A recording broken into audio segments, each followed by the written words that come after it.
It turns out that financial distress is going to be the new norm, unfortunately, for many American households, because we already know that the credit card balances have surpassed $1 trillion. Well, guess what? It doesn't end there. In fact, credit card balances are continuing to go up. During the third quarter of 2023, we saw credit card debt rise an additional $48 billion from the prior quarter, and it's up $148 billion from just 1 year ago, guys. So in 1 year, people have managed to rack up $148 billion in additional credit card debt on top of the existing debt. This is according to the Federal Reserve Bank of New York, and guess what? This is the largest increase in year-over-year debt that the New York Fed has seen since it started tracking the data in 1999. And it doesn't even end there either, because overall household debt has also increased 1.3% to $17.29 trillion in the third quarter of 2023. So that encompasses all debt,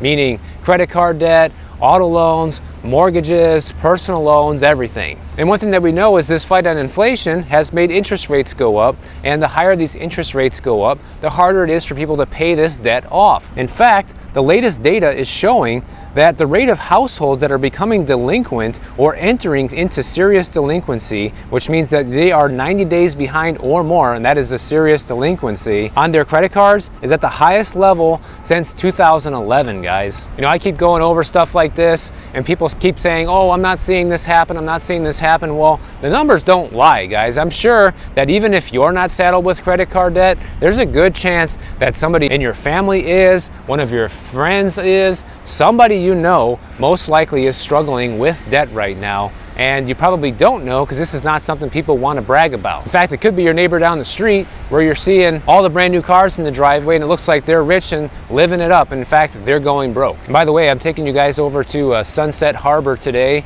and this park right over here is completely under construction, as you guys can see. When I left Miami back in July, it was still under construction. I was hoping it was going to be finished, but looks like they still got a long ways to go. But anyways, we'll check out the marina over here and see some water. And so what this shows is that pockets of trouble are starting to pick up in this economy when you're starting to see more and more credit card debt continue to balloon, as well as the amount of delinquencies start to go up with it. And we already know that auto loan delinquencies are up as well. In fact, it's at 13-year highs right now, the amount of people who are in serious delinquency with their auto loan, guys. We covered this the other day in the Give My Car Back video. And the crazy thing is all of this is just the beginning. Like, we really haven't seen a serious amount of distress yet, but already these numbers are pretty alarming. And I keep wondering, what is this actually going to look like when we actually hit a recession? Like, okay, I understand the recession officially started last year, they just gave it a new name. But what about when this recession becomes official and the government can no longer deny it because unemployment is going up and the interest rates are starting to come down because the Fed has realized that things are changing? What happens then? And the worst part is these credit card delinquencies are picking up the fastest with people who are already behind on their auto loans, or people that have student loans. People who are already saddled with a lot of debt are the ones that are getting hit with this the hardest right now. And here's what the New York Fed said: the spike in households transitioning into delinquency is surprising and unusual given the relative strength of the economy and labor market. That's what all the naysayers have been saying forever now, that I keep hearing people say, oh no, nothing's going on with the economy. What are you talking about, Michael? Unemployment's not going up yet, or actually it is now. We're getting these great jobs numbers come in. You know, you're a fool. Okay, well, apparently the Fed is baffled by this because they can't understand why we're starting to see so many delinquencies when all of the data that they rely on for these interest rate hikes is proving to be better than expected. Oh, I'll tell you the real reason why. It's because things actually are not better than expected. They're going by, overall broad brush data throughout the economy that is also rigged, and they're not looking at the struggles of everyday Americans. So they say it could be one of three things or a combination of all of it. It's probably attributed to the changes in lending standards that we've seen recently, or it's consumers overextending themselves, or a real sign of financial stress.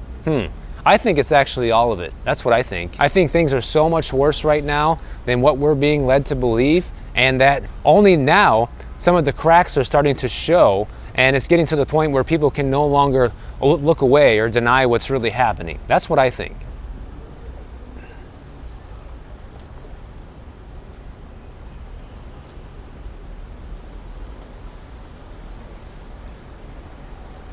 Another thing that people are going to look at, the naysayers are going to say, well, these delinquencies are still below pre-pandemic levels, which is also something that's part of this report, and say, well, there's really nothing to see here. Reality is that's not true, because also according to this report, is ever since then, it's been a steep line up of how many delinquencies we've been seeing. And another way to sugarcoat it, they come up with another excuse that they might say to all is right in the world, is that higher balances could also be a reflection of population growth, the rise in e-commerce, and a strong economy. Okay, guys, call it whatever you will. Maybe that's why we have high credit card debt right now, right? Because the economy's booming and everybody can afford things. Well, that doesn't really make a lot of sense, because if people can afford to pay for stuff, why are they going into debt and paying interest to pay for it? That doesn't really make any sense at all. Who in their right mind would do that? Who would voluntarily pay interest for something that they can afford to pay for outright? Because I use my credit cards every month, but I don't carry a balance. I haven't paid interest on a credit card in over 10 years. I pay off my balance every single month, and I get to utilize the benefits of having that card and get the points, cash back, whatever it is. But another telltale sign that things are turning around in this economy is the jobs numbers, okay? Layoffs are not yet widespread, but they could be if things continue in this direction. Just this week alone, Citigroup announced that they're going to be cutting about 24,000 jobs potentially, and the chemical company Bayer is cutting jobs and exploring a split in their stocks. Last week, Delta Airlines announced corporate layoffs, so that's going to be happening. But the thing is, unemployment's going up, guys. In fact, the unemployment rate has gone up 0.5 percentage point recently, and people don't want to look at that or acknowledge that that's going to be a problem. You also have a spike in the amount of jobless claims starting to go up. So like I said, the cracks are starting to finally show, but people still don't want to look at it. People still want to believe the narrative that was being told 6 months ago, that this is going to be a strong economy and that we're going to have this soft landing. But all of the actual data is pointing to the opposite. Another sector we might actually see layoffs in as well is the EV market, because people are not buying these electric cars like they want you to. There was so much hype for certain electric vehicles last year, like the GMC Hummer, for example. Some people were dumb enough to pay up to $275,000 for those brand new GMC Hummers, and people were purchasing them brand new at MSRP for only $100K. So somebody could buy that and flip that car and sell it for almost triple of what they actually paid for it. Well, as of recently, guess what? You can buy one of these GMC Hummers for only $122,000. Have fun with the people that paid $275,000 for it a year ago. And so what you're seeing is prices for EVs absolutely plummet right now. Thanks to Tesla, they've been the most aggressive in cutting their prices on their cars. We've literally seen prices for brand new EVs come down by 22% in just 1 year. So literally, the electric car market is crashing and it's in free fall mode right now. A year ago, a brand new electric car on average was 65 grand. Well, today it's only 50, which is still too expensive. But even Elon Musk is trying to figure out, how do we fix this right now? Because he even acknowledges that for the most part, people decide on purchasing a car based on the monthly payment, just like how they decide to purchase a house, which is probably not the right way to look at it, but that's just the way it is. That's how most people handle their finances.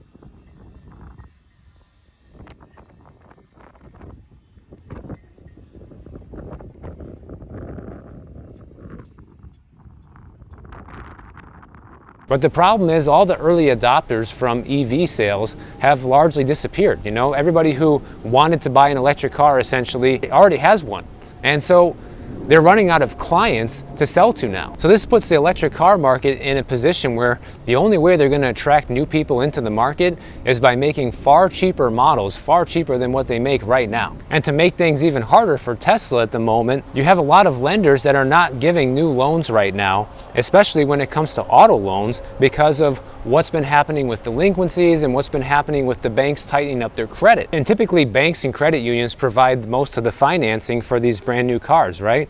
Well, they went from financing 48% of all new car loans and leases last year to just 36% this year. That's a pretty big drop in the amount of financing available for these brand new electric Teslas. Elon Musk is talking about how the federal tax credit really isn't even helping that much, even though it's $7,500 worth of free money, because people still need to pay that money up front to get into the car, and they only get it later as a tax credit. So people don't have that extra $7,500 laying around essentially to put towards this car right now, which is synonymous what we've been talking about this entire time of you're seeing these delinquencies start to go up for credit cards. You're starting to see the balances continuing to go up with seemingly no end in sight. And there are some new financing companies out there like EV Life. They're trying to help people use these EV tax credits and the state rebates up front in their auto loans, and that can reduce people's monthly payments by about $200 up front, which helps people get into EVs. So they're trying to push people into these cars by finding interesting ways to roll that tax credit into their loan rather than the customer having to come up with it up front. But I'm wondering that even if electric cars were the same price as a gas car, brand new, if they would still be selling more of them, guys. I wonder if everything was the same, all was equal, the payment, the price, you name it, would the sales track the same? Would the EV sales be higher? My guess is at the moment the answer would be no, due to all the difficulties that have come up with electric cars. You know, people have reported numerous problems of broken charging stations, not being able to even get to a charger when you need one. That's a huge problem. Unless you can charge it at home, you know, that can be a major nightmare and an obstacle for a lot of people, including myself. Also, you got the limited range. You know, somebody like me that just drove all the way across the country, my Jeep can get 600 miles on one tank of gas, guys. There's basically no electric car that can do that. And if I need to fill up my gas tank from 0 to 100, it would take 5 minutes, not an hour. You know, even if you can fast charge to 80% in 30 or 40 minutes, whatever it is, that's still way too long. And then you can't even drive the distance that you need to be able to drive because you still don't have a full tank of juice. So it looks like the trend of electric vehicles might not be panning out the way a lot of these auto manufacturers are hoping for. Even Hertz, the car rental company, they actually bought a bunch of Teslas back in 2021, which helped skyrocket the value of Tesla shares, okay? But last week, they postponed indefinitely its goal of having EVs account for a quarter of its fleet by the end of next year. Well, why is that? Maybe because they're getting too many customer complaints, maybe because people don't want the cars when they go to get the car rental, they'd rather have the gas car. I don't know, it doesn't say here, but that's my guess. I mean, if I went to a car rental company and they tried to give me an electric, I would say no, I don't want it. Unless I was just going to be staying in town and I wouldn't have to drive more than a few miles per day, then maybe it would be okay. But I think what a lot of this shows is there's a lot of actual distress in the economy right now. To me, what all this is, guys, is early warning signs. It's early warning signs that things are starting to break down, but a lot of people just don't want to look at it. I think a lot of people are just going to have to get slapped upside their head with a full-blown recession before some people can actually wake up and see what's going on, unfortunately.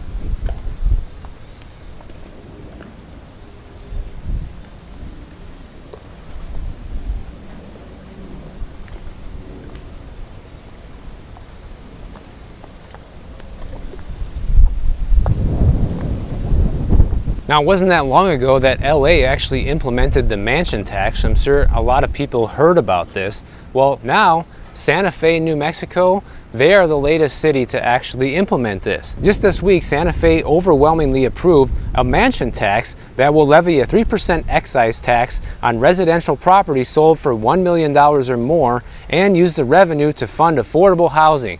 Man, does that sound familiar. These guys are taking the playbook right out of California's playbook.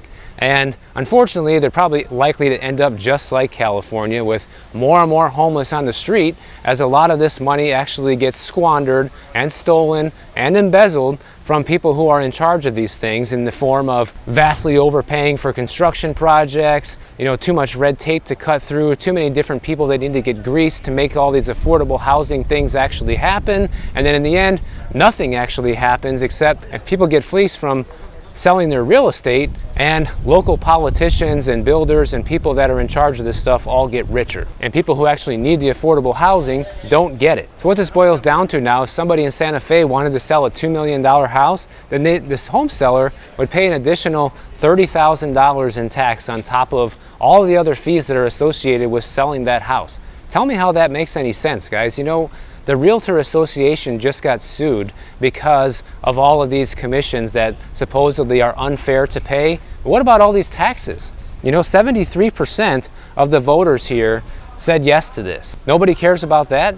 Nobody cares about homeowners getting fleeced by the government instead of real estate agents. You know, what's the difference? I don't understand how that's okay. They anticipate this is going to raise about $6 million annually for Santa Fe, and they're claiming the reason that they're doing this is because Santa Fe was another one of these economic boom towns during the pandemic where a lot of people can work remotely from there, and you had a lot of people come in and drive up the price, and they don't want the local demographics to change and people that have lived there their whole lives to be forced out due to the rising cost of living. So that's why they're doing this. Just this week, Seattle, they voted to triple their property tax that funds affordable housing and aids low-income tenants. And I just can't believe people are falling for this. You know, people need to pay attention to California, or go visit, man. Go drive down some of the bad areas in California and see all of the tents and people living on the street over there, and ask yourself, do these affordable housing taxes and initiatives actually work?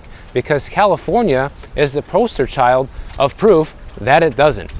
But yet people still keep voting for this as if they think this time it's going to be different, guys. It's never going to be different. Sure, if every single dollar that was collected for these things actually went towards putting somebody into, you know, a small $15,000 to $20,000 tiny home, then maybe it could actually make a dent in the homeless population and really help people. But that's unfortunately not what happens. Chicago's trying to do the same thing right now. They're looking at implementing a mansion tax. New York State for a long time has imposed a 1% mansion tax on homes over $1 million. But places like Cincinnati, Ohio apparently still have their heads screwed on straight, because on Tuesday's election day, they actually rejected a proposal to create an affordable housing construction fund by raising its earnings tax. So good for you guys, Cincinnati, for actually seeing through the BS of the government constantly stealing money from us in the form of these extra taxes that end up doing nothing but making them richer and just putting more people on the street and making you poorer. And eventually you could be one of those people on the street because you got to pay all these extra ridiculous taxes. So I don't know how much people are going to have to pay in extra taxes for people to start waking up and realizing that none of this money is actually doing anything for them, and that things are just continuing to get worse as the government continues to collect more tax. But hey, I guess we'll have to see where people's breaking point is in the future, because clearly it hasn't been reached yet in places like Seattle and Santa Fe, New Mexico. So if you guys enjoyed this video, make sure you subscribe to the channel. And if you don't want to wait for my next video to come out, check out this one on the screen right over here, and I'll see you in the next one.